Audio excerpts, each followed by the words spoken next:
나오시네요. 감사합니다. 다 마스크를 쓰고 계셔가지고 제가 지금 누가 누군지를 알아볼 수가 없네요.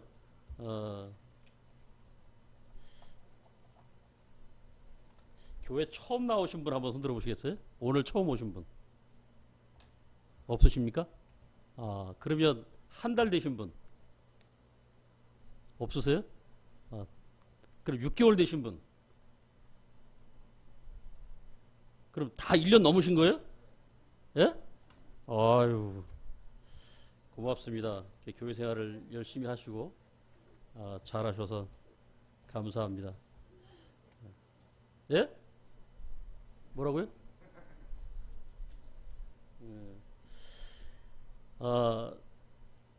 만나서 반갑고요. 저를 모르시는 분도 반갑습니다. 김양호 목사님 동기입니다. 같이 신학교를 공부하고 저는 이제 대전에서 목회를 하고 있는데 요즘 코로나는 서울보다 대전이 더 심각합니다. 그런데 목사님이 뭘 믿고 저를 불렀는지 그런데 하여튼 걱정하지 마십시오. 저는 건강합니다. 건강 관리 잘 하시고 어쨌든 우리가 다 같이 이렇게 어려움들을 겪고 있는데 이런 어려움들이 있을 때마다 우리가 원망하고 왜 이런 어려움들이 내게 있어야 되는가 이렇게 좀 짜증을 내고 이런 것보다도 같이 어려움을 당하는 사람들이 있음을 우리가 기억해서 서로 위로하고 격려하고 그래서 조금 더 좋은 시간들 우리에게 주어진 남은 생애들을 조금 더 기쁨과 감사로 그렇게 만들어 가시면 참 좋겠습니다. 그 일에 교회가 앞장서야 하고 교회가 앞장서야 한다라는 말은 등대교회를 말하는 게 아니고 등대교회를 구성하는 여러분들을 말하는 것입니다. 성경에서 말하는 교회, 그리고 앞으로 제가 혹시 설교를 하다가 교회라는 용어를 쓸 수도 있겠습니다만 그 교회라는 용어는 어떤 건물로서의 이런 교회를 말하는 게 아니고 예수님을 믿는 저와 여러분을 얘기한다는 것을 꼭 기억하시고 말씀을 들을 수 있기를 바랍니다. 예수를 믿는 삶을 우리가 살아가면서 바꿔야 하는 것이 있습니다. 처음 나오신 분이나 교회 생활을 오래 하신 분, 저는 어머니 말씀에 의하면 한 4살 때부터 교회를 다녔다고 하니까 지금 제가 이제 67년생이거든요. 그러니까 이제 50대, 그러니까 한 50년 정도 교회를 다닌 것 같아요. 이게 이제 이렇게 교회 생활을 오래 하면서 이게 바꿔야 하는 것이 있습니다.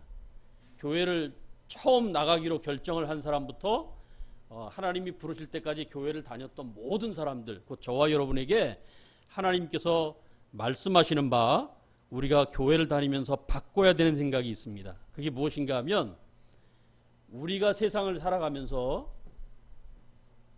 우리가 선택하고 결정하는 것으로 우리의 마음과 우리의 생각이 쌓여져 있습니다.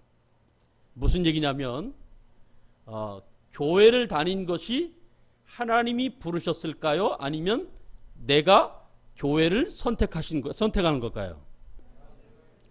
에? 하나님이 불렀어요? 이제 설교할 필요가 없네요.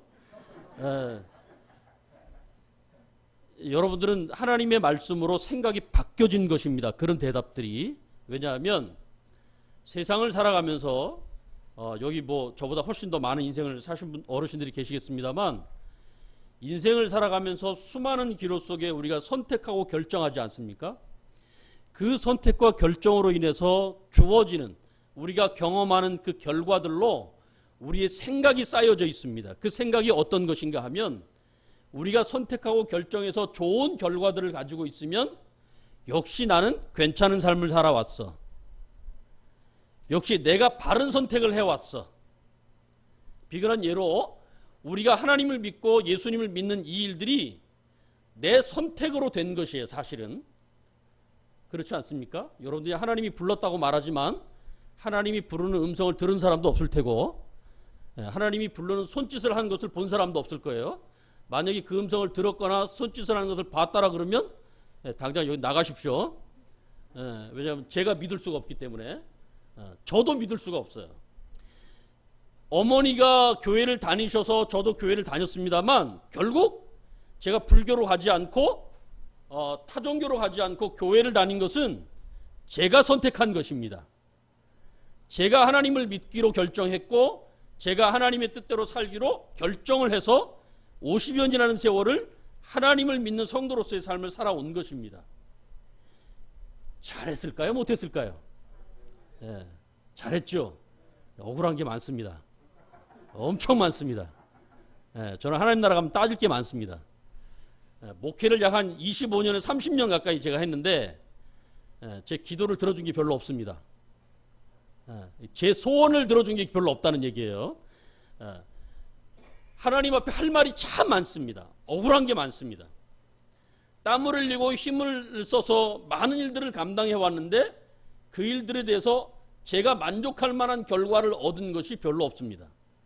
그래서 늘 이 고민이 있습니다. 내가 예수를 믿는 게 잘한 것인가? 혹시 내가 석가 앞에 가서 절을 했고 석가 앞에 가서 비나이다 했으면 혹시 내 소원을 더 이게 이루는 그런 기쁨의 삶을 살 수 있지 않았을까? 이런 생각을 종종 합니다. 아니 어떻게 목사가? 그럴 수 있습니다.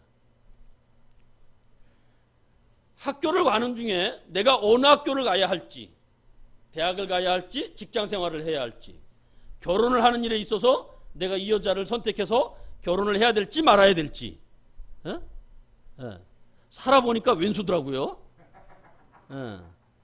근데 어떻게 성경에 왼수를 또 사랑하라 그러잖아요. 그래서 성경에 원수를 사랑하라는 말은 아내를 사랑하라 이런 뜻이었구나. 그렇게 이해했어요 제가. 그래서 얼굴 보기만 하면 원수인데 죽으라고 사랑합니다. 그러니까 이런 선택들, 이런 결정들로 인해서 우리가 얻은 결과가 때때로는 우리를 만족시켜서 자기 자신을 잘한 사람, 훌륭한 사람, 괜찮은 사람으로 그렇게 자부심을 가지고 살아가는 사람이 있는가 하면 그 반대로 우리가 선택하고 얻은 그 결과로 인해서 오히려 우리가 당한 그 아픔과 고통들, 수많은 역경들을 우리가 겪고 있다고 한다면 내 자신에 대해서 자책하고 죄책감을 가질 뿐만 아니라 그것이 극단적인 현상으로 가면 자살로 가고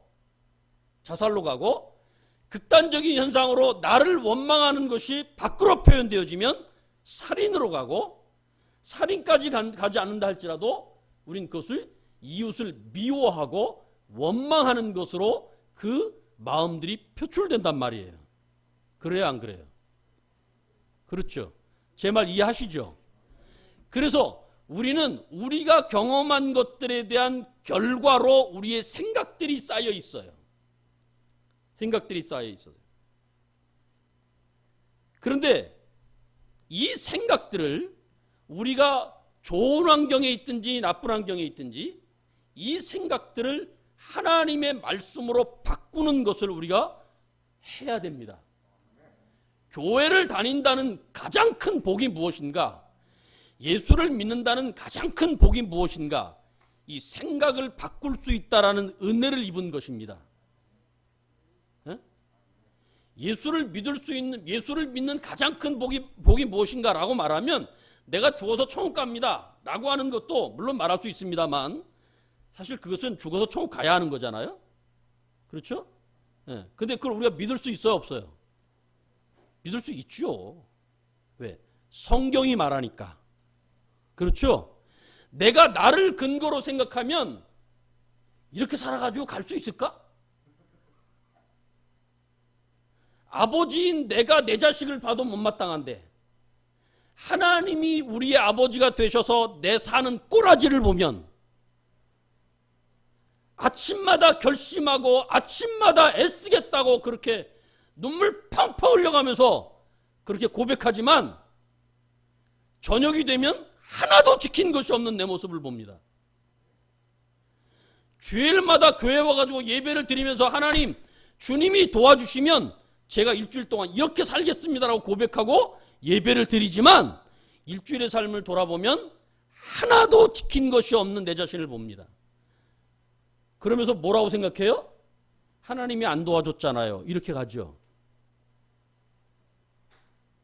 그러니까 이런 생각들이 우리의 선택과 경험과 결정으로 자꾸 우리의 마음에 쌓여서 우리의 그 신앙관도 이렇게 내 생각으로 쌓여있을 수가 있단 말이에요. 문제는 내 생각과 결정들로, 내 선택과 결정들로 쌓여진 생각들이 나를 만족하게 한다 할지라도 그것이 오래가지 않는다는 것입니다. 아침에 만족했다가도 저녁이 되면 슬퍼하는 것이 인생이고, 저녁이 돼서 괜찮아 라고 자신을 위로하면서 내일은 내가 조금 더 멋있게 살 거야 라고 생각하지만 내일 만나지는 그 환경과 조건들이 우리로 하여금 우리 자신을 용기 있고 멋있게 살아가도록 만들지 못하게 만든단 말이에요. 그래서 좌절하고 절망하는 우리 자신을 많이 발견하게 되는 거예요.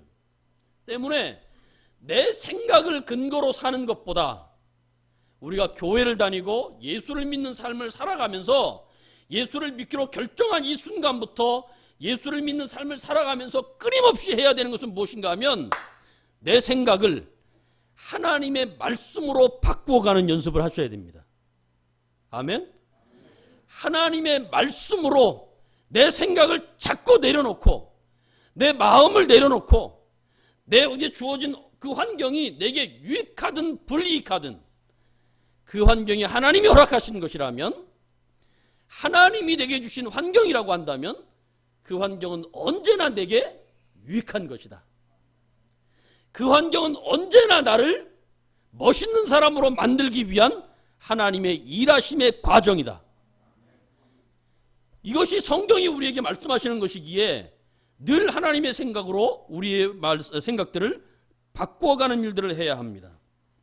그래서 결론적으로 말하면 하나님의 말씀이 나를 놓지 않을 것이다 라는 마음을 가지셔야 합니다. 하나님의 말씀이, 하나님의 권능의 손이 나를 붙잡고 있는 한 그분은 변하지도 않으시며 그분은 내 인생을 언제나 좋게 만들어 가려고 내게 말씀하신 바 언제나 나를 붙잡고 있는 그 손을 놓지도 않을 것이며 어떤 경우라도 그 손은 변치 않으실 것이기에 결국 내 인생은 성공하고야 말 것이다. 내 인생은 하나님의 영광을 받으시고야 말 것이다.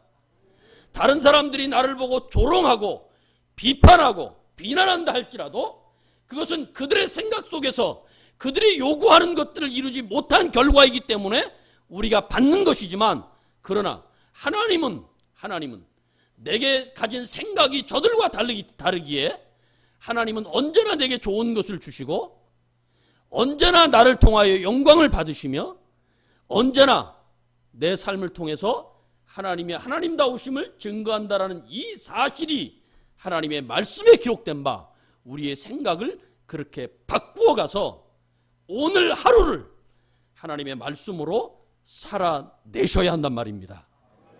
하나님의 뜻 가운데 나를 붙잡고 하나님의 말씀 가운데 나를 세워서 오늘 내게 불어닥치는 비바람과 내게 불어닥치는 수많은 아픔과 고통들을 오늘 이겨내야 한단 말입니다.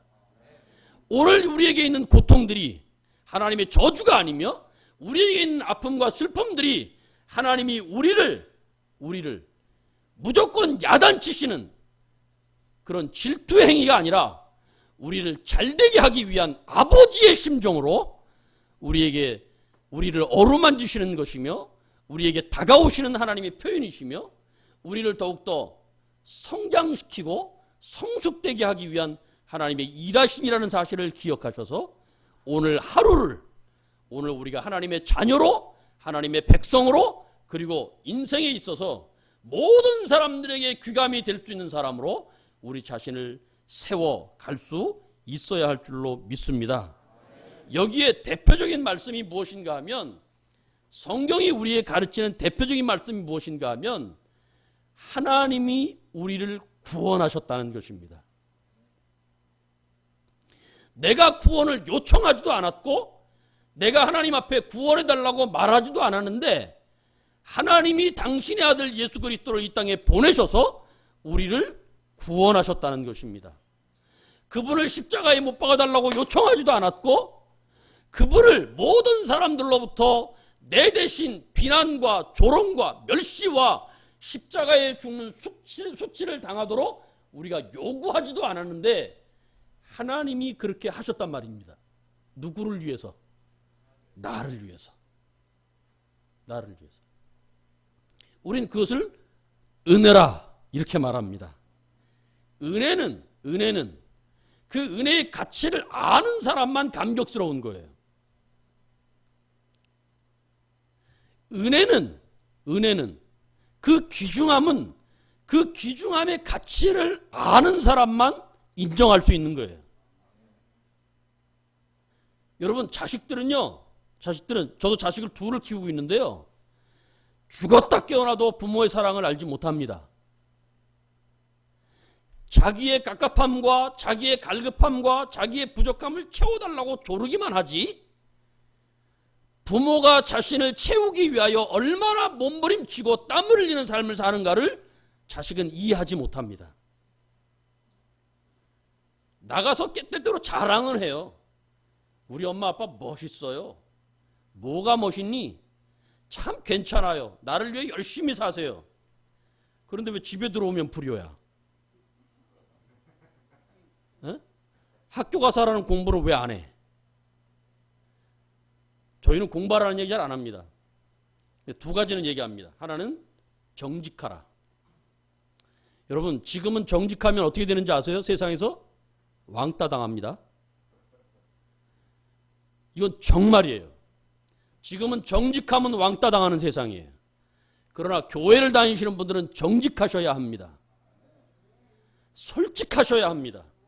오히려 자신의 못남과 부족함과 연약함을 볼 때 그것을 감추어 거짓말로 치장할 것이 아니라 오히려 그들에게 용서를 구할 줄 알아야 되고 그들에게 비록 수치와 모멸을 당한다 할지라도 무릎을 꿇을 수 있는 용기를 가져야 합니다. 이건 굉장한 거예요. 지금 세상이 왜 이렇게 악하냐고요? 교회가 이 짓을 못하고 있어서 그래요. 교회가 정직하지 않아서 그래요. 그러면 안 됩니다. 하나님께서는 늘빛교회보다 오늘 등대교회에 더 소망을 가지고 계십니다. 뭘 또 아멘이에요. 그렇게 아멘하면 또 내가 서운하잖아요. 또 와 진짜. 그런데 사실이에요. 하나님께서 여기 서 있는 손 목사보다 김양원 목사님이나 저희 교회 교인들보다 여러분들에게 더 큰 소망을 가지고 있습니다. 정말 아멘입니까? 정직하십시오. 정직하셔야 합니다. 목에 칼이 들어와도 정직해야 합니다. 어떤 아픔과 고통과 슬픔들을 겪는다 할지라도 정직하셔야 합니다. 그래야 하나님이 기뻐하십니다. 그래야 하나님이 기뻐하십니다. 지금 교회가 이걸 못하고 있습니다.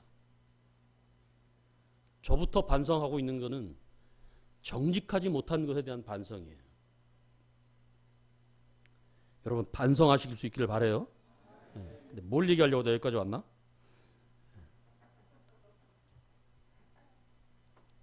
하나님께서 저와 여러분을 버리지 아니하시며 우리를 붙잡고 계신다는 사실입니다. 때문에 우리는 어떤 경우라도 우리 자신을 하나님의 사람으로 세워가는 일에 애를 써야 하고 열심을 내야 합니다.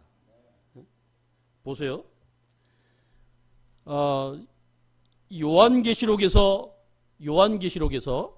하나님께서 우리와 함께 하신다라고 하는 가장 큰 증거를 대라 그러면 오늘 성경에 있는 대로 예수님께서 그의 백성들과 시온산에 있다는 것입니다. 요한계시록은 세상이 끝날 일, 장차 죽어서 세상이 예수님께서 이 땅에 오셔서 세상이 끝날 그 즈음에 일어날 일들을 기록한 것이에요. 그런데 이거는 시간적으로 한 30년까지는 요한계시록 앞에 있는 사건을 기록했다가 2030년 이후에는 요한계시록의 사건이 이루어질 것이다. 이런 뜻이 아니고 예수님께서 오실 때에 일어날 일들을 기록했다라고 하는 것은 우리가 살아가는 날 동안 일어날 일들을 기록했다라는 뜻입니다. 단순히 역사 속에서 어느 시점에 일어날 일들을 기록했다라는 뜻이 아니고 우리 개개인에게 적용되어져서 내 인생 속에 일어날 모든 일들 속에, 모든 시간 속에 주님께서 하시는 일들을 기록했다는 것입니다. 그래서 예수님께서 시온산에서 성도들과 함께 있다, 이렇게 말씀하는 것은 지금 우리와 함께 있다는 뜻입니다. 장차 우리와 함께 있겠다라고 하는 것을 이야기할 뿐만 아니라 지금 우리와도 함께 있다. 그 말은 바꿔 말하면 우리가 지금 어디에 있다? 시온산에 있다. 시온산에 있다. 시온산은 곧 교회를 의미하기도 합니다. 그래서 이 시온산, 이 교회에서 우리가 확인하는 것이 무엇인가 하면 하나님께서, 예수님께서 우리의 보호자가 되시고 인도자가 되셔서 그분이 우리를 하나님의 소유가 되게 하셨다라고 하는 것을 확인케 하는 일들을 하십니다. 그래서 우리가 교회에서 예배를 드리고 우리가 하나님 앞에 영광을 돌릴 때 우리가 늘 확인하는 것은 무엇인가 하면 내가 예수님의 사람이다. 내가 하나님의 백성이다. 이걸 확인하는 것입니다. 교회에 와서 우리가 찬송하고 막 하나님께 영광을 돌리잖아요, 제목이. 그러면 영광을 돌리면 우리가 북한 사람들이 김일성이 지나갈 때 막 박수 치잖아요. 그런 영광이 아니고, 하나님께 영광을 돌린다는 건 그런 의미가 아니고 하나님께서 우리와 함께 하신다는 사실을 우리가 믿는 것입니다. 어떤 경우라도 주께서 우리와 함께 하신다는 사실을 믿는 것입니다. 그것이 하나님 앞에 영광을 돌리는 것입니다. 이것이 어떻게 가능하게 되었는가? 예수님께서 십자가에서 죽으셨기 때문에 가능합니다. 누구를 위해서 죽었을까요? 우리를 위해서 80점쯤 됩니다. 누구를 위해 죽었을까요? 나를 위해 죽었습니다. 여러분, 제가 왜 80점이라고 얘기하는 줄 아세요? 우리라는 말 속에 은근히 쟤는 나보다 좀 못해, 이게 있어요, 우리한테. 그러니까 어디 가서 고백하든지 우리를 위해서 죽었습니다, 그렇게 말하지 마세요. 나를 위해 죽었습니다. 나를 위해 죽었습니다. 혼자 책임지라고요, 혼자. 예수님이 나를 위해 죽었어요, 나를 위해서. 물론 우리라는 말은 교회라는 뜻이에요, 교회. 연합했다라는 뜻이에요. 그런데 여러분, 예수님께서 우리를 위해서 죽으셨다라고 하는 이 말은 우리가 다른 말로 말하면 구원받았다라고 하는 뜻이죠. 구원받았다. 그런데 이 구원이라고 하는 것을 어떻게 받는가 하면 예수님이 십자가에서 우리를 위해 죽었다, 끝, 아무것도 하지 않았다, 이런 뜻이 아니고요. 예수님이 십자가에 죽었다라는 말은 이런 뜻을 가지고 있어요. 예수님이 여기 서 있는 손 목사를, 그리고 우리 목사님이십니까? 강호사님이십니까? 전사님, 우리 전사님, 또 우리 성도님들 개개인을 예수님이 다 불러가지고 당신에게 못 떨어지도록 밧줄로 꽁꽁, 밧줄로 꽁꽁 묶었다는 거예요. 사랑의 밧줄로 우리를 당신에게 꼭 묶었다는 거예요. 밀어낼래야 밀어낼 수가 없어요. 예수님이 우리를 당신에게 딱 묶었다는 거예요. 그게 구원이에요. 그게. 예수님이 십자가에 돌아가셨다라고 하는 건 아무도 그 이상 그 이하 아무것도 안 했다, 이런 뜻이 아니고, 예수님이 십자가에 돌아가셨다라고 하는 것은 우리를 당신에게 이 사랑의 밧줄로, 야, 기가 막힌 노래죠? 그 누가 불렀어요? 예? 누구예요? 예, 복음성가예요. 사랑의 밧줄로 우리를 딱 묶었다는 거예요. 딱 묶었다는 거예요. 그게 구원이에요. 그게. 예수님이 돌아가실 때 우리가 그분과 함께 죽었고, 예수님이 부활하실 때 우리도 그분과 함께 부활했고, 예수님이 하늘나라에 승천하실 때 우리도 함께 승천해서, 이제 예수님과 우리가 더 이상 떨려야 떨어질 수 없는 그런 관계에 있다는 사실이 우리에게 주어진 구원이라는 말이에요. 예? 그러니까 여러분들 예수님 떠날 수 있어요, 없어요? 예? 예, 떠날 수 있죠, 여러분들은. 떠날 수 있죠. 그러나 주님이 가만 안 둡니다, 이제. 예, 주님이 가만 안 두십니다. 자식은 부모에게 누가 나를 낳아달라고 했단 말이야, 이러고 자식들은 욕할 수 있죠. 예? 부모는 그 얘기 들으면 어떻게 해요? 그래, 내가 낳았단 말이야, 이래요? 어떻게 해요? 신나게 두들겨 패죠. 예? 그런 얘기하는 자식 있으면 두들겨 패죠. 왜 패죠? 왜 패죠? 그 패는 것이 부모의 사랑의 표현이에요. 세게 때리면 세게 때릴수록 부모가 자식에 대한 아픔과 사랑이 더 크다는 얘기죠. 예? 자식은 맞으면 맞을수록 원망이 커지죠. 그렇죠. 그러나 그 자식이 부모가 되면 똑같이 지가 맞은 대로 지 자식을 패요. 왜? 사랑을 표현할 수 있는 방법이 그것밖에 없어서 그래요. 하나님께서 예수님을 십자가에 못 박은 것은 우리를 향한 사랑을 표현할 수 있는 방법이 그것밖에 없어서 그래요. 예? 당신의 아들을 십자가에 못 박아 죽이기까지 그렇게 사랑하셨대요. 여러분, 이 사랑에 감격해서 저와 여러분이 구원을 받았다는 사실을 기억하시고, 그것을 기억하셔서 오늘 성도다운 삶을 살아갈 수 있기를 주님의 이름으로 축복합니다. 어떡하냐? 설교 아직 시작도 안 했는데.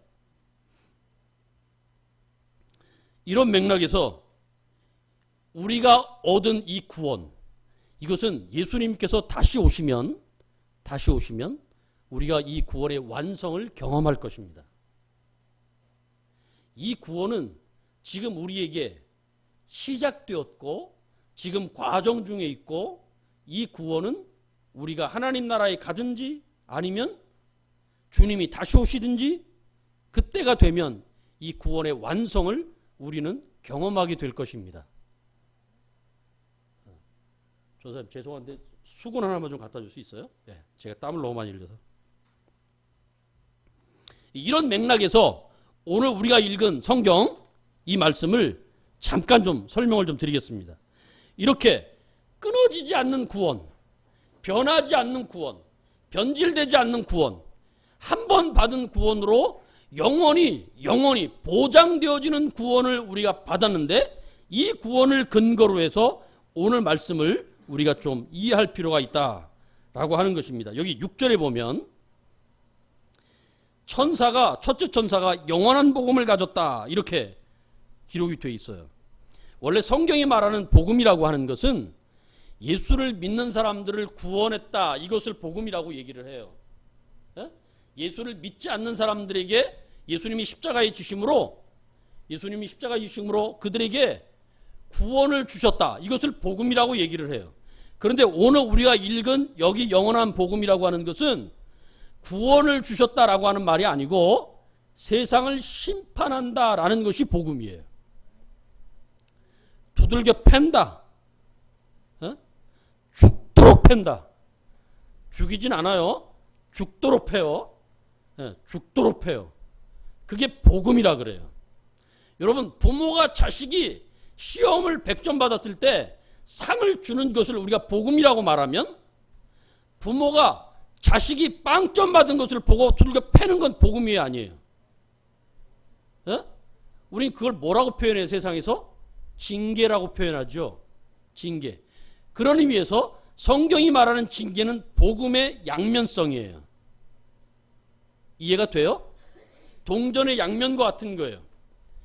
잘한다라고 머리를 싸듬는 것도 부모가 자식에게 사랑을 표현하는 것처럼 잘못한 자식을 두들겨 패는 것도 부모가 자식을 사랑하는 마음을 표현하는 거 아닙니까? 예? 똑같은 거예요. 하나님께서 세상을 심판하신다라고 하는 것은 세상을 구원하신다라고 하는 것에 대한 반대의 표현으로 하는 거예요. 예? 하나님이 세상을 얼마나 사랑하셨으면 이 사랑을 모르는 세상에 대하여 하나님께서 채찍을 드시는가? 그것이 심판이란 말이에요. 그래서 하나님께서 우리를 심판하실 때 혹은 세상을 심판하실 때 오늘 성경은 그분에게 영광을 돌리라 이렇게 말해요. 영광을 돌리라 이렇게 말해요. 여기서 말하는 심판을 받는 대상은 물론 예수를 믿는 교인은 아니에요. 예수를 믿는 기독교인을 말하진 않습니다. 이것은 예수님과 상관이 없는 사람들을 이야기하는 거예요. 그런데 이 말씀을 우리에게 적용한다면 혹 저와 여러분이 하나님 앞에 무엇인가를 사인을 받을 때 여러분 자신을 빨리 점검할 수 있기를 바라요. 예? 예. 자식이 부모에게 용돈을 많이 줄 때만 부모가 기뻐하던가요? 그렇다고 한다면 그건 부모로서의 자격이 50점이에요. 그렇지 않습니까? 자식이 못된 짓을 하고 고통을 당하고 힘들어하고 그럴 때 부모가 용돈을 받을 때보다 더 큰 사랑을 어떻게 표현하죠? 눈물로 표현합니다. 그렇죠? 하나님이 그렇게 표현하신다고요. 하나님이 당신의 백성들을 향해서 사랑을 표현하실 때는 잘한다고 칭찬하시는 것으로만 하는 것이 아니라 눈물을 흘려가며 아픔을 당신의 마음을 아픔으로 쏟아내는 것으로 하나님의 사랑을 표현하신다고요. 그러기에 오늘 여기서 말하는 심판은 예수님을 믿지 않는 자들을 심판한다는 것을 의미합니다만 혹 우리를 심판하신다고 생각되거든 하나님이 여러분들을 사랑한다는 사실을 잊지 않기를 주님의 이름으로 축복합니다. 잊지 마세요. 하나님은 어떤 경우라도 우리를 놓지 않으십니다. 하나님은 어떤 경우라도 우리에게 주신 구원을 취소하지 않으십니다.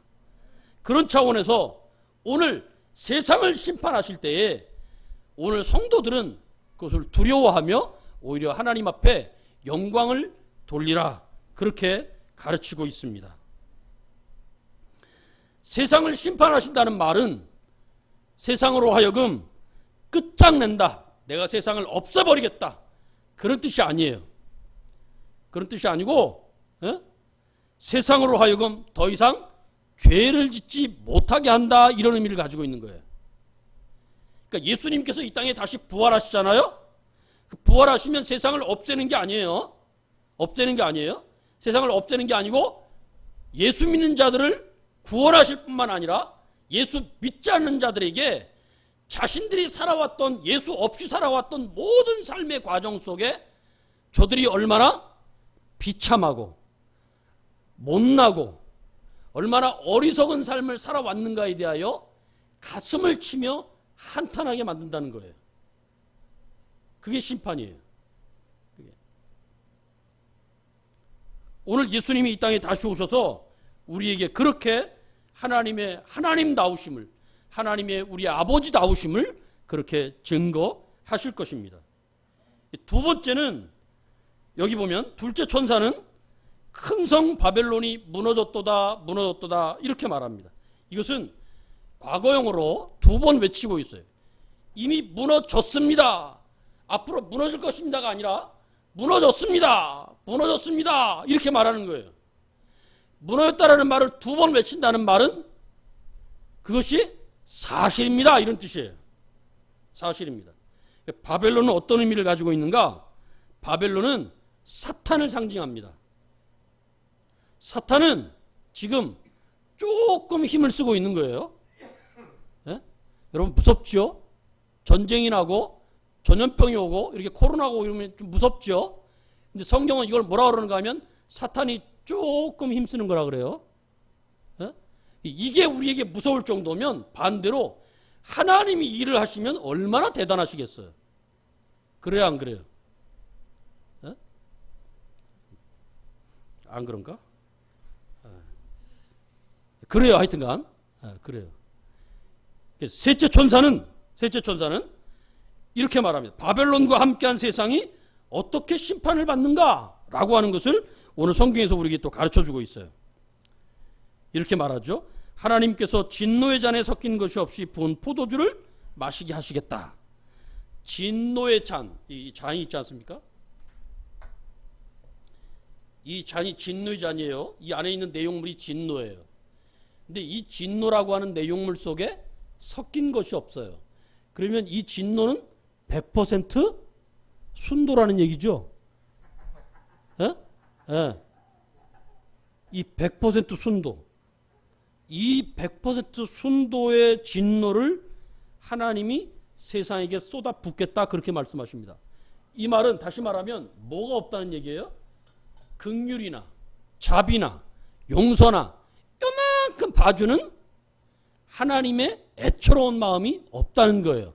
그냥 싹 쓸어버리겠다는 거예요. 예?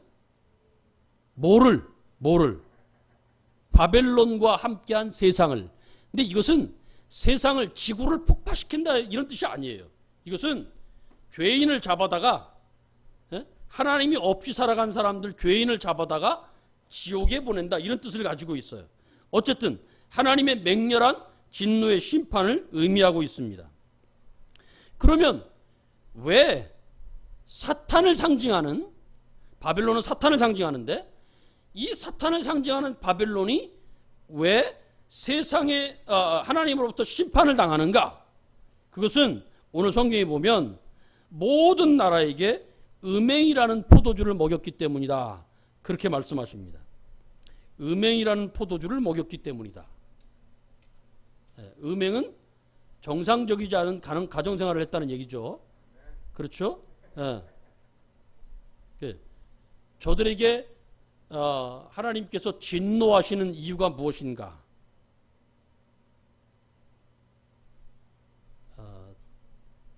저들이 짐승이 주는 표를 이마와 손에 받는 것을 기뻐했기 때문이라 이렇게 말합니다. 여기 짐승이라고 하는 것은 죄의 상징을 의미하는데 죄를 짓는 것을 세상 사람들이 기뻐했기 때문에 하나님이 그 기쁨에 대해서 더 기뻐할 수 있도록 박수를 쳐줬다 이런 뜻이에요. 그런데 그들이 말로는 기뻐하는데 눈에서는 한없이 눈물이 쏟아지는 거예요. 이해가 되세요? 예? 즐거워하고 박수를 치고 막 환호를 하는데 그걸 하면 할수록 마음속에 허무함이 자리 잡는 거예요. 혹시 나이트클럽 가서 춤춰본 적 한번 있으세요? 없으세요? 예? 이 동네 여기 있어요? 예. 가보지는 마세요. 그런데요,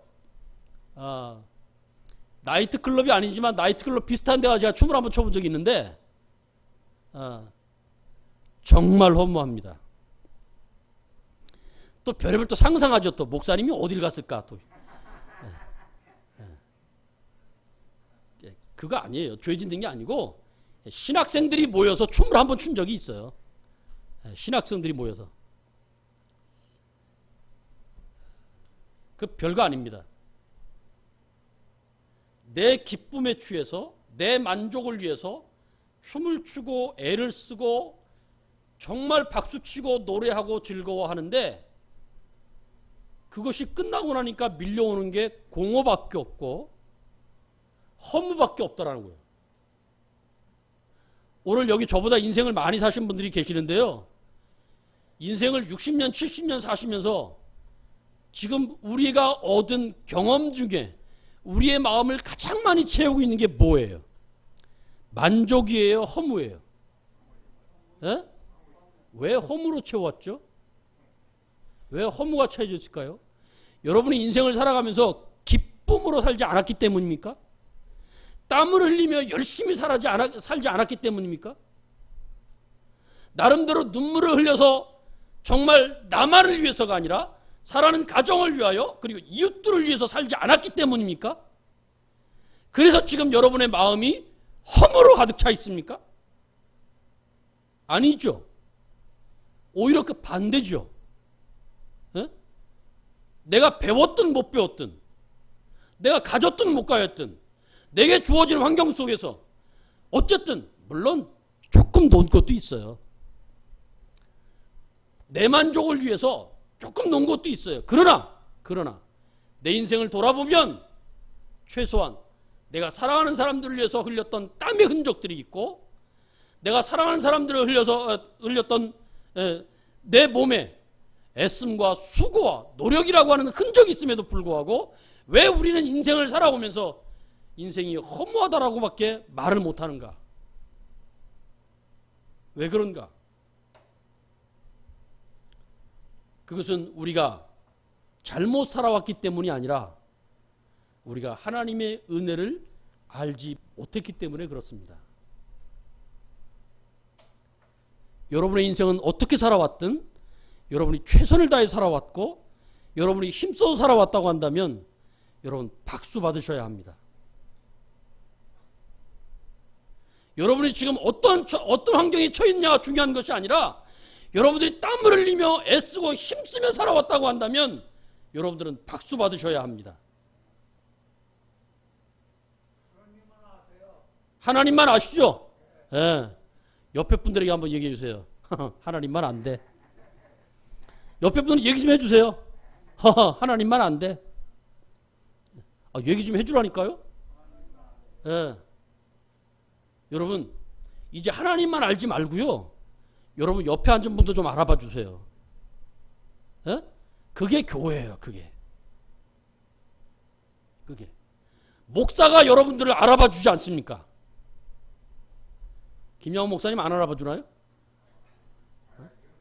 제가 다른 교회 가서 이 얘기했더니 아멘 하던데. 예. 옆에 앉아 계신 여러분의 새로 생기신 친구분이 혹은 형님이나 동생분이 누님이나 동생분이 오늘 여러분의 삶을 알아줄 수 있기를 바라요. 앞으로 만나면 왜 그따위로 살았어? 그러지 말고 수고했어. 그렇게 말하세요. 부모가 안 가르쳐서 못된 스승을 만나서 내 인생을 내가 이렇게 만들어 왔어. 내가 이렇게 살아왔어. 그렇게 말하지 마세요. 누군가에게 원망할 시간 없습니다. 우리는. 생각해보면 다 우리에게 쏟아진 것은 은혜밖에 없었어요. 그걸 받을 만한 그릇이 우리에게 없었던 거예요. 그걸 우리가 인정하고 그거에 대하여 감사할 수 있는 그릇이 우리에게 없었던 거예요. 왜요? 인생이라고 하는 것이 그렇게 만만치 않으니까요. 에? 너무나 벅찬 것이고 너무나 힘겨운 것이에요. 그런데 그런 인생을 나만 살아온 것이 아니라 지금 내 옆에 있는 형제도 그 인생을 살아왔고 내 옆에 있는 자매도 내 옆에 있는 형님도 동생도 그런 인생을 살아왔다고요. 그러니 그들에게 박수 쳐줘야 마땅하지 않아요? 여러분, 오늘 저와 여러분의 모든 인생 속에 하나님이 함께했다는 사실을 기억할 수 있기를 바랍니다. 그럼에도 불구하고 우리는 선택과 결정에 있어서 굉장히 많은 잘못들을 하며 살아왔어요. 이웃을 위한 선택을 먼저 하기보다 나를 위한 선택을 먼저 했고,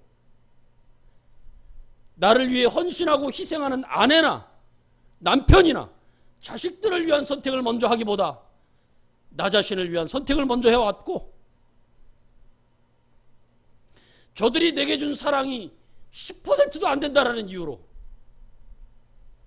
저들이 내게 베푸신 은혜가 50%도 안 된다는 이유로 나는 저에게 10% 이상의 사랑을 주었고, 나는 저에게 50% 이상의 사랑을 주었는데, 저가 나에게 베풀어준 은혜가, 저가 나에게 베푸는 사랑이 몇 %다 안 된다는 이유로 우리가 저들을 외면하고 저들과 함께하는 삶을 우리가 무시하며 살아왔단 말입니다. 그래서 우리에게 어려움이 왔어요. 물론 여러분들이 잘못 살아왔다는 뜻 아니에요. 저나 여러분들이나 같은 삶을 살아왔을 것입니다. 성경은 우리가 잘못 살아온 것에 대하여 절대 책망하지 않습니다.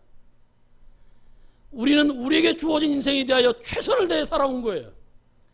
어머님이 나를 그렇게 가르쳤기에, 그렇게 배웠기에, 그렇게 살아왔고, 부모가 나에게 그렇게 물려주었기에 그 삶을, 그 받은 것을 통하여 최선을 다해 살아온 거예요.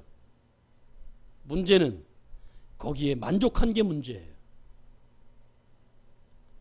그보다 더 좋은 삶이 있고, 그보다 더 나은 삶이 있고, 그보다 더 바른 삶이 있고, 그보다 더 하나님께 영광 돌리는 삶이 있었음에도 불구하고 우리가 교회를 다니지 않는다는 이유로, 아니 어릴 때 교회를 다녔지만 하나님의 말씀을 우리가 귀에 담지 않았던 이유로 오늘 나 자신을 위해 살아왔던 삶이 그렇게 지금 우리에게 아픔을 겪게 하고 있단 말입니다.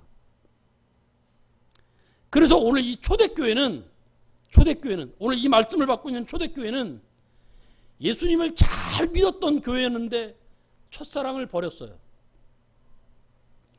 예수님을 잘 믿었던 교회였는데 우상을 섬겼어요.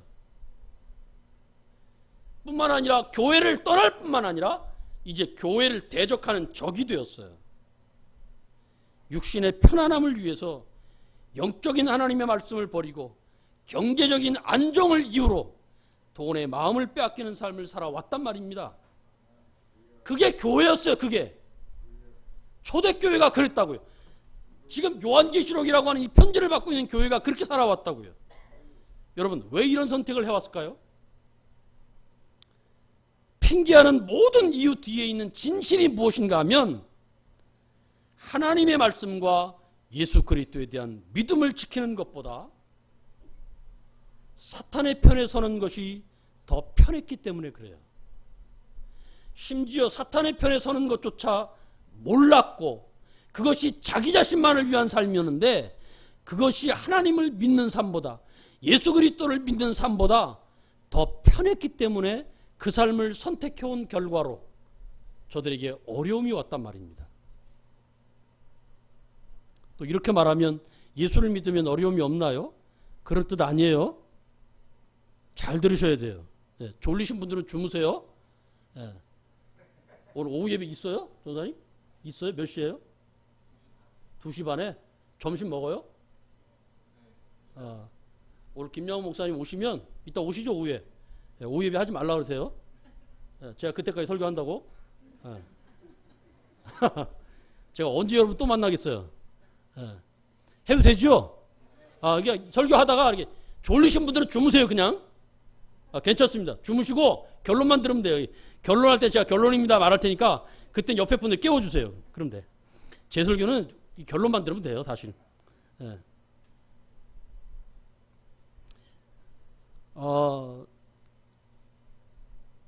자신의 영광, 자신의 자랑, 자신의 기쁨을 위해 달려왔던 그 삶이 사실은 세상을 살아가는 모든 사람들이 선택하는 길이고 이웃보다는 자기 자신, 아내보다는 나, 자식보다는 자기 먼저 생각하는 이런 삶의 흔적들을 갖는 모든 삶의 유형들은 사실 이 세상을 살아가는 모든 사람들이 선택하는 길이에요.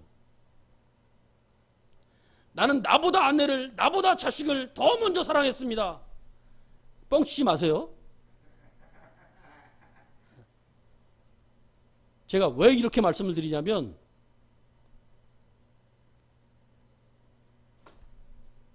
제가 그래서 그래요. 세상에 법 없이 사는 저도 이럴 때 좀 웃어주는 거예요. 네. 세상에서 가장 아름답게 사는 저도, 착하게 사는 저도 사실은 아내나 자식보다 저를 더 먼저 위할 때가 많습니다. 물론 결정적으로 아내냐 너냐 라고 그러면 저는 아내를 선택하는 삶을 살 거예요. 굉장히 훌륭하죠. 저 정도의 이제 믿음을 가지면 그렇게 됩니다. 자식이냐 나냐 라고 말하면 저는 자식을 위해 제 생명을 버릴 걸 선택할 겁니다. 그러나 여러분, 솔직히 우리끼리니까 한번 얘기해 보죠. 매 순간 우리가 돌아온 삶들을 돌이켜보면 나보다 아내가 먼저인 적이 있어요? 나보다 자식이 먼저인 적이 있어요? 나보다 이웃이 먼저인 적이 있어요? 없어요. 우리는 속성상 그럴 수 없습니다. 어? 내가 죄를 가지고 있는 인간이라는 사실을 인정하는 한 우린 절대로 그럴 수 없습니다. 그건 오직 누구만 그럴 수 있어요? 예수님만 그럴 수 있어요. 그러기에 우린 죄인인 거예요.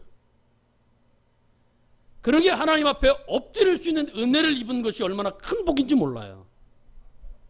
예수를 믿을 수 있는 복을 받은 것이 얼마나 큰 은혜인지 몰라요. 이런 반대적인 우리의 죄의 모습들을 우리가 잘 인식하지 않으니까 예수를 믿는 것이 얼마나 큰 은혜인가를 우리가 잘 생각하지 않는 거예요. 옆에 분에게 얘기 좀 한번 해주세요. 큰 은혜를 받으셨습니다.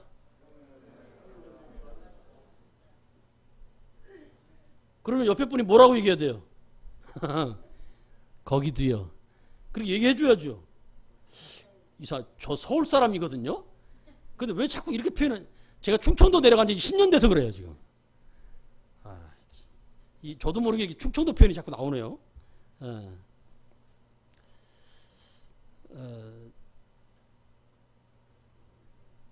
저와 여러분이 선택하는 삶의 과정들은 하나님이 우리와 함께 하시는 삶을 선택하지 않았고 우린 죄를 선택하며 살아왔습니다.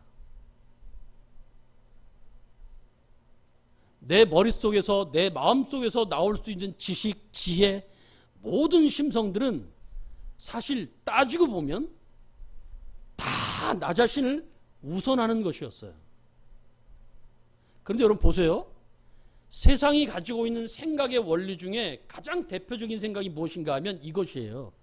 내가 있어야 너도 있지. 내가 살아야 너도 살지.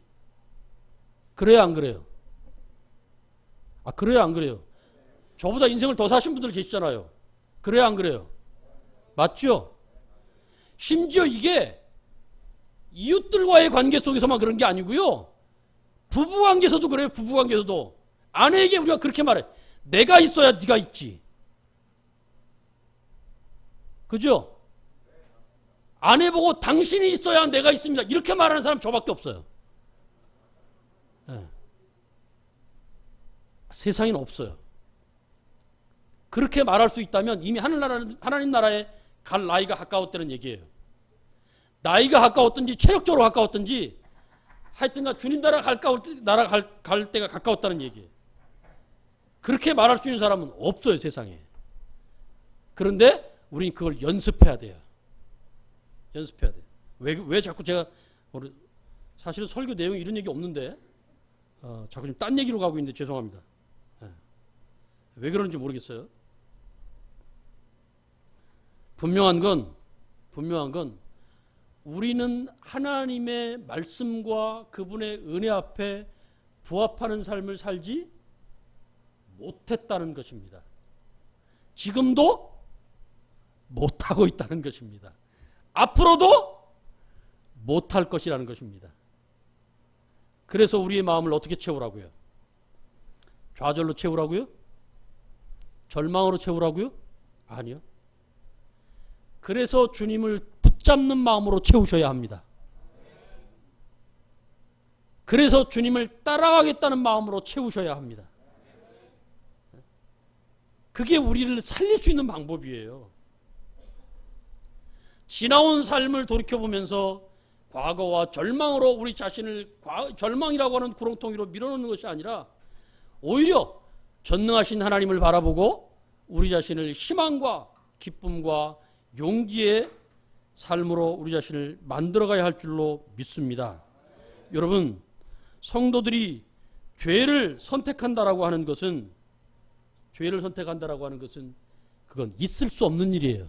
그러나 그건 현실이고 사실입니다. 우리는 늘 이 싸움을 하셔야 돼요. 우리는 성도라는 이름을 가졌기 때문에 주님을 선택할 수 있는 기회를 부여받고 있어요.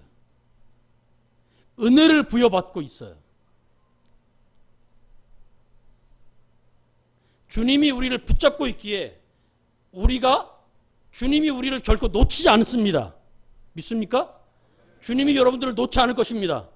그러나 주님이 우리를 붙잡고 있기 때문에 우리에게 안전이 보장되어 있고 안정이 보장되어 있지만, 그러나 그 안전과 안정을 누리는 삶은 여러분들이 하셔야 됩니다.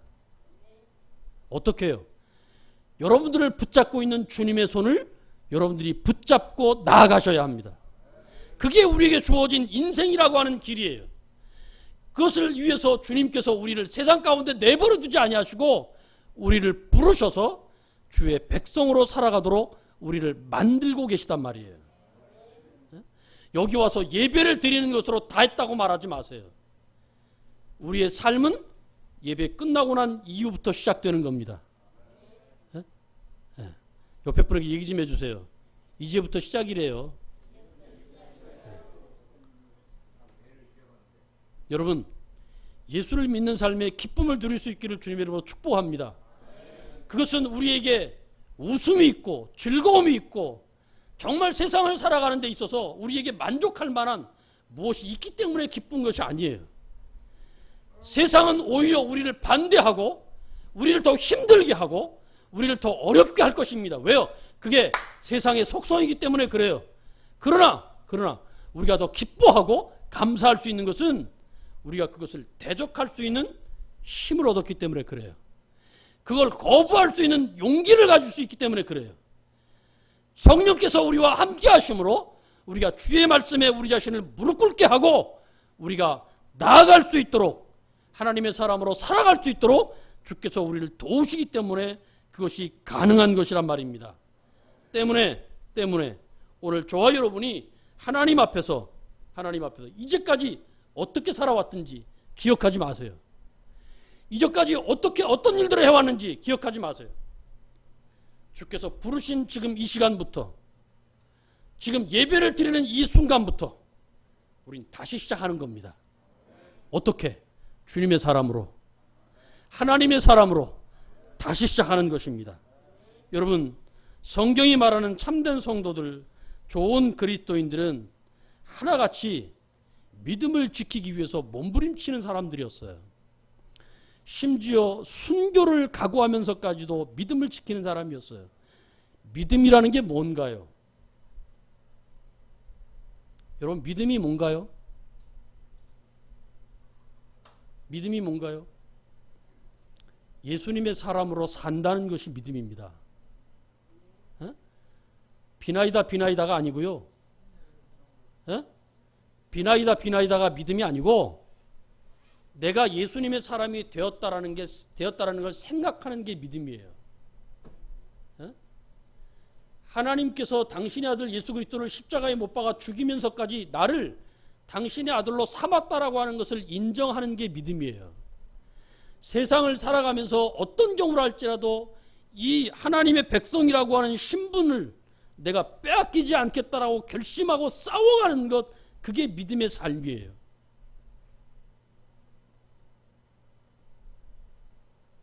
힘겹겠어요? 즐겁겠어요?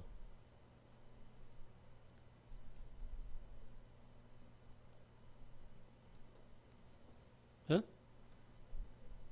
하나님 백성으로 살아가는 삶이 힘겹겠어요? 즐겁겠어요? 힘겹죠? 하겠어요? 안 하겠어요? 힘겨운데?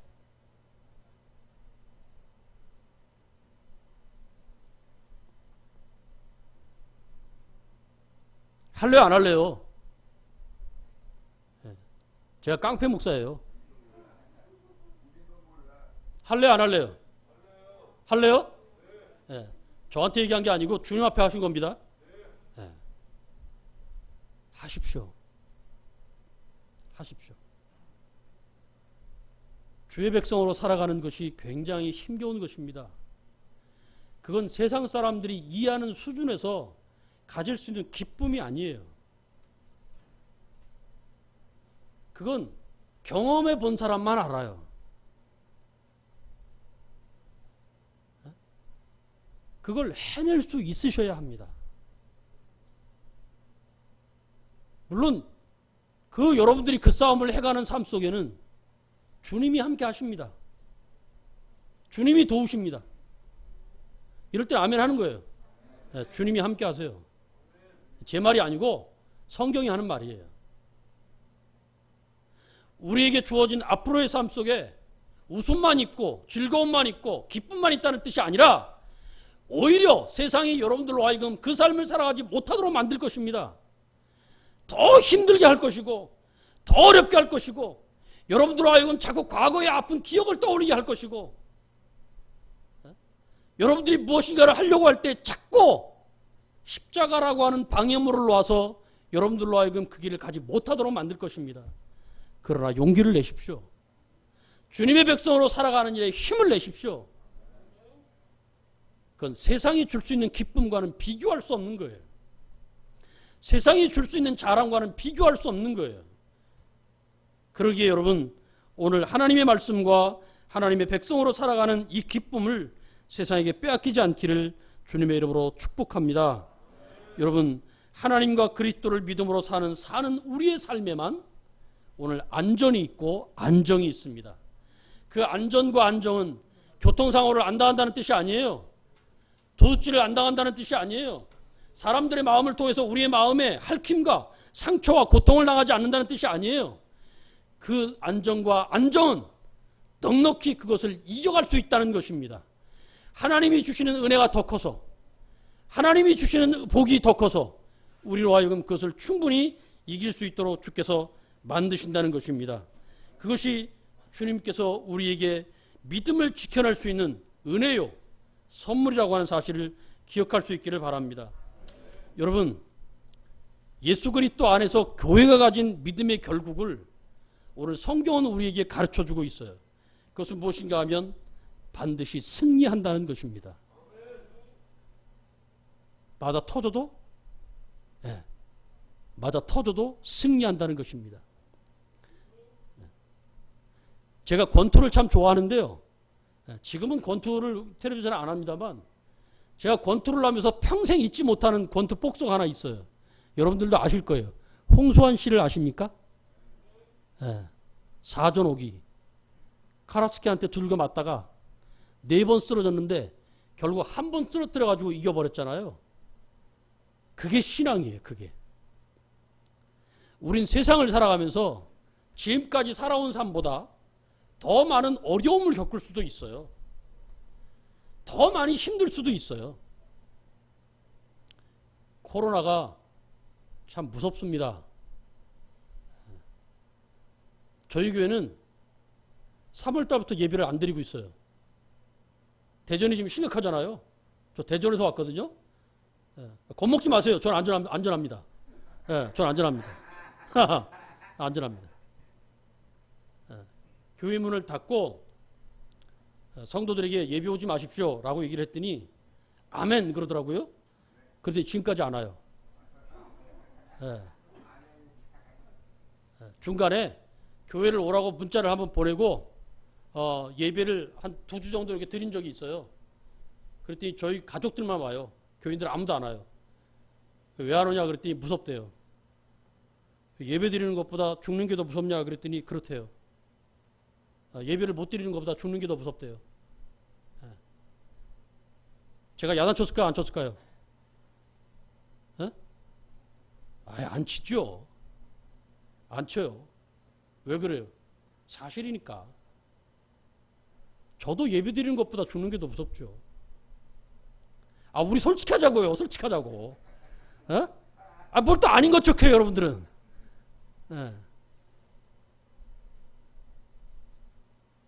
그러니 여러분, 우리의 현실을 뛰어넘어 믿음의 삶을 산다는 게 쉬워요, 어려워요? 어려워요.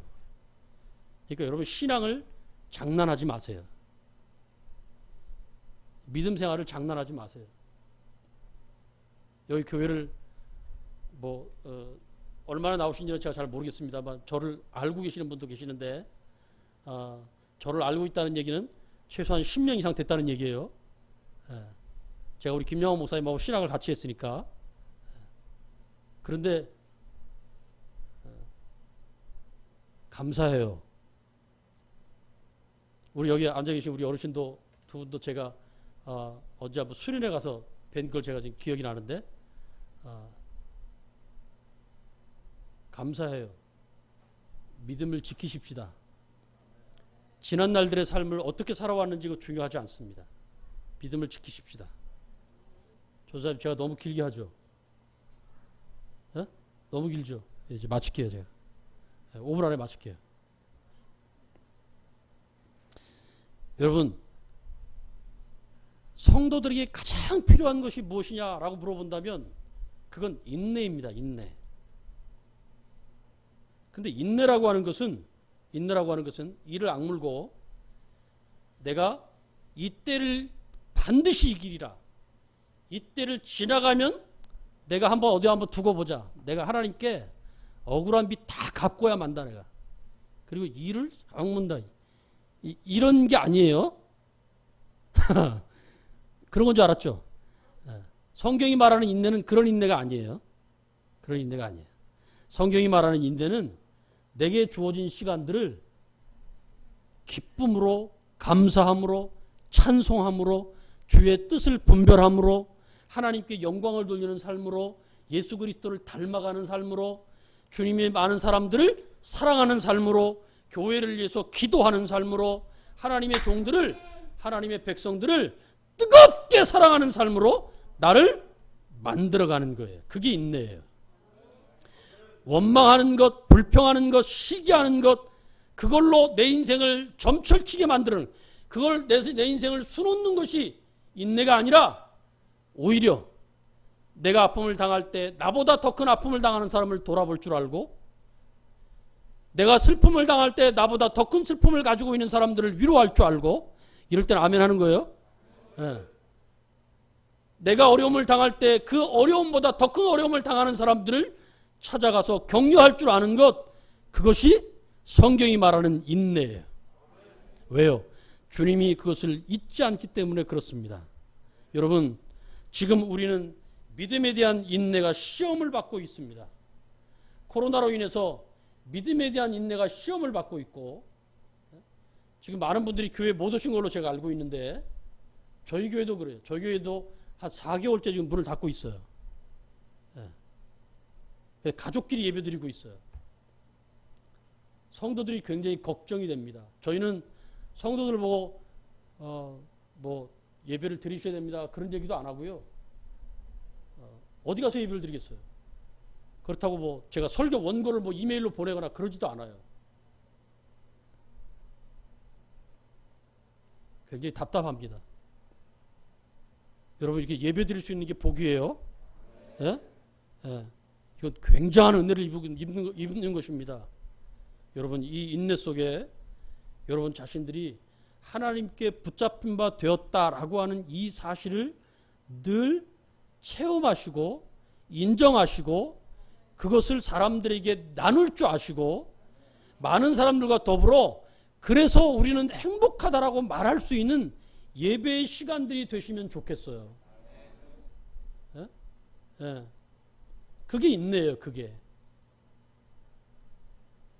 오늘 하나님이 저와 여러분들에게 주신 이 은혜가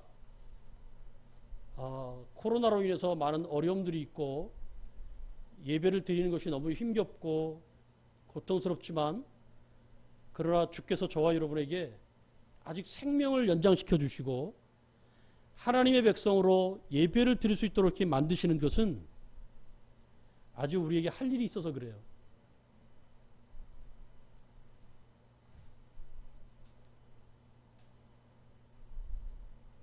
그게 뭘까요? 생각하시면서 하셔야 됩니다. 그게 뭘까요? 가깝게 내가 손을 뻗어서 만질 수 있는 내 옆 사람을 먼저 뜨겁게 사랑하는 것부터 시작하셔야 돼요. 저 사람을 위해서 더욱더 기도해 주시고, 늘빛교회를 위해서 기도할 필요 없어요. 제가 목회하는 교회가 늘빛교회인데 늘빛교회를 위해서 기도할 필요 없어요. 이 교회를 위해서 기도하세요. 저를 위해서 기도할 필요 없어요. 김양호 목사님을 위해서 기도해 주세요. 우리 전도사님이십니까? 네, 우리 전사님을 위해서 기도해 주세요. 뭐라고 기도하실 거예요? 뭐라고 기도하실 거예요? 하나님 크게 써주세요. 하나님 뭐 능력 있게 해주세요. 그런 기도도 좋지요. 그런데 그런 기도보다도 더 좋은 기도가 있어요. 그건 뭐냐면 하나님 제가 전도사님 사랑할 때 그 사랑을 좀 알게 해주세요. 그렇게 기도해 주세요. 그럼 뭐가 우선이어야 돼요? 예? 전도사님이 아는 게 우선이에요? 여러분들이 사랑하는 게 우선이에요? 그게 기도는 그렇게 하는 거예요. 성도들이 이 코로나 잘 이길 수 있도록 해주세요. 그렇게 기도하는 것도 중요합니다. 그러나 그것을 이길 수 있도록 우리가 서로 조심할 뿐만 아니라 옆 사람에게 괜찮아, 이길 수 있어, 힘내. 그게 우선인 거예요. 그렇죠? 신앙은 그렇게 하는 거예요. 믿음 생활은 그렇게 하는 거예요. 기도합시다.